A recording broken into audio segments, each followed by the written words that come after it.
I'm Zaccura and welcome back to my channel, and today's video is kind of a speed paint that I did for ClipStudio Paint's annual art contest. I didn't even know they had an annual art contest until about a week ago. But anyway, yeah, it's like the 15th, I think, 15th annual contest. And the theme was Princess and Prince. So it sounded kind of fun, so I decided to participate. To be honest, I barely made it in time for the submission period, and that was my own fault. I severely procrastinated on this thing. I mean, I am a procrastinator. You know, surprise, surprise. But yeah, I procrastinated until about the 12th of March. So yeah, I left myself like 2 days, which was actually really more like 1 day because the submission period closed at like 11:59 p.m. on March 14th, but that's in Japan time because apparently they use Japan time, and Japan's time zone is something like, I don't know, like 12 hours ahead of my time zone or something like that. So yeah, I basically had to get it done by the 13th. And so I started this drawing at night on the 12th, and I finished it the next day on the 13th, and I submitted it on the same day. So naturally, I had to rush it quite a bit in order to get it finished in time, and I was not very happy about that. The way I originally envisioned this illustration to go was I was going to do it like a painting, like kind of like my previous painting I did for Violet Evergarden, which is the video directly preceding this one.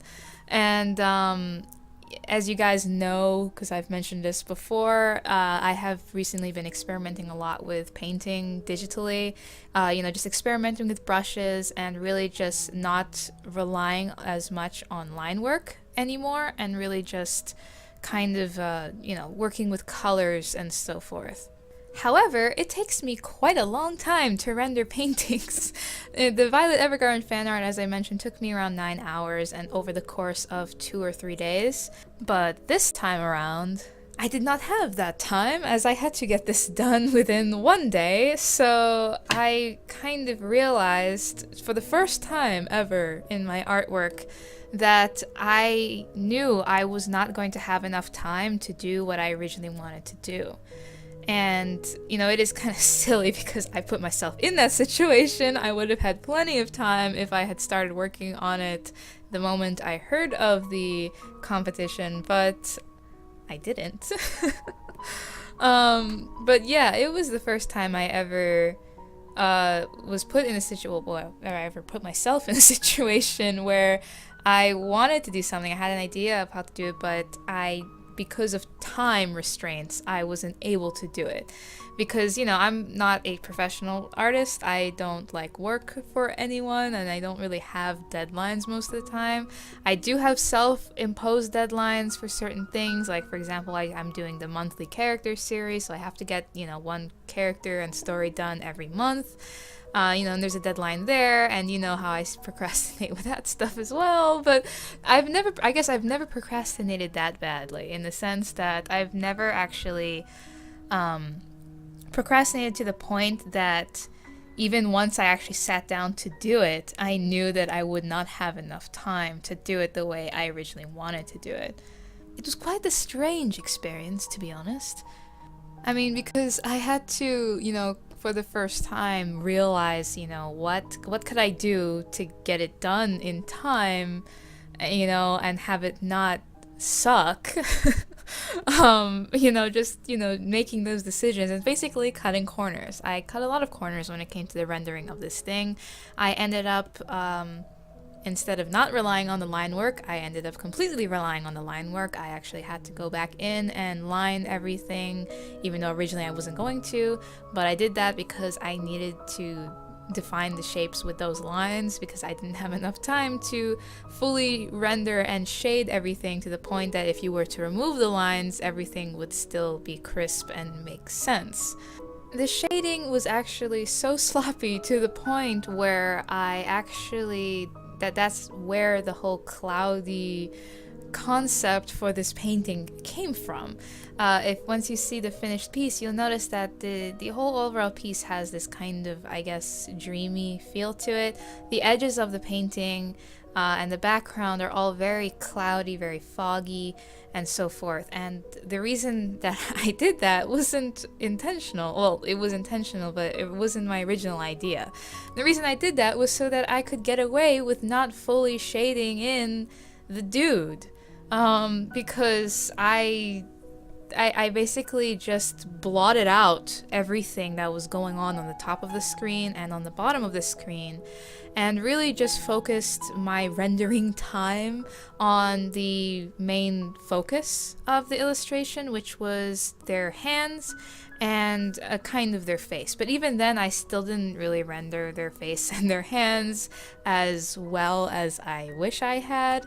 But yeah, I mean, this painting was a lot of decision making in it. I had to decide what I had to cut and what to keep. What I ended up kind of cutting out was the detail in it. This piece is not very detailed. I originally wanted to do a lot more detail in their clothing because they are, you know, of royalty, and I just feel like having a lot of bejeweled outfits would make it really rich. I don't know, just really interesting. But I ended up cutting all that out, and again, with the help of that foggy effect, I decided to kind of go more for the feeling of the piece, and really just making the feeling of the piece the main focus of the piece, because the feeling is always important when it comes to the artwork, but also I tend to like to put a lot of focus into technical stuff.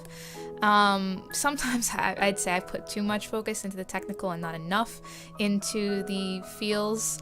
I'm, you know, working on balancing that kind of stuff out, but when it came to this one, I decided that the feeling would be the main focus of it, meaning when you look at it, what would hit you. And so I used my, I don't know, my knowledge of colors to kind of accentuate that. Basically, I kind of focused on the impressionism part of it, if that's the right word, rather than the technical, meaning the initial, when you glance at it and you're like, whoa, those are some cool colors. But then when you actually inspect it a little bit longer, you may see like, there's some issues with the colors and the rendering and the shading and a bunch of technical stuff. But the initial glance was like, whoa, you know?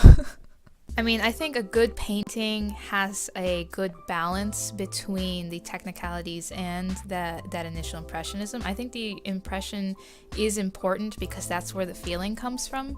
You know, when you look at the painting and you're just like, oh, whoa, you know what I mean? But then if on top of that, after you get past that and you actually inspect the painting, and you can also see that it's all, you know, done really well and it's nice and crisp and things make sense and the artist didn't get lazy or, you know, rush things, then that's a tasty painting right there. But when it came to this painting, basically I kind of like, I accentuated the impressionism part and made that just like the main thing, like make that really overwhelming, you know, colors. And then, you know, maybe that initial impression would allow people to kind of look past the issues with the technicalities. Which I would say actually kind of worked, because this painting actually got a pretty good reaction after posting it online. A lot of people said they liked it, and in particular they did point out that they really did like the colors that were used. But when it comes to the artist, aka moi, all I see, of course, is all the problems with it, and the fact, and I can't really, like, I can't unsee my original idea and how I originally envisioned this painting to be. So, you know, there's that, and then on top of it, when I look at it now, I mean, there are so many problems. I don't even know if I should be pointing these things out, but hell with it, I'm gonna point them out. I mean, her hair, I mean, hopefully you guys could tell I tried to make her hair kind of look like water, like it's kind of, it turns into water. And it's just so badly shaded in. I mean, oh boy. I mean, oh, definitely not the best hair I've painted. Oh yeah, I'm not sure if I mentioned that the theme that I kind of went with was that the princess is like the princess of water, and the prince is like the prince of air, if you will. So that's hence the title, Princess of the Prince of the Sky, Princess of the Sea. And you know, while I was painting I was constantly just thinking of like story ideas for these characters. What a dramatic love story. Like, I had this idea where it's like the princess of water is supposed to marry the prince of earth, and the prince of the sky is supposed to marry the princess of fire. But then of course, you know, the drama, and that is they both don't love the person that they're supposed to marry, but instead they love each other, and so every day they secretly meet each other and say, "Hi, how you doing?" Man, I really just babbled on about nonsense for this whole video, but what's new? I'd love to hear what you guys thought about this painting, and what's your guys' opinion on the whole ratio of impression versus technicalities? Which one do you feel is more important when it comes to paintings? Or if you're like me and you feel both are important, which one do you feel you need to work on? I don't know. I'm just trying to create conversation here. I don't know. Talk to me, people. Anyway, yeah, just I hope you enjoyed the video in any way, and if you did, please be sure to give it a thumbs up. If you haven't yet, be sure to subscribe so you don't miss out on upcoming videos. I make new videos every week. Speaking of which, I have some really cool projects coming up for YouTube recently. You know, there's this story of March that's coming up, which I need to get to, but there's also some other things that may include drawings that look something like this, you know, no spoilers. If you want to follow me on social media, all the links to that are in the description box, where you can follow me for daily updates. And until next time, stay awesome, stay inspired, and procrastinate. See ya!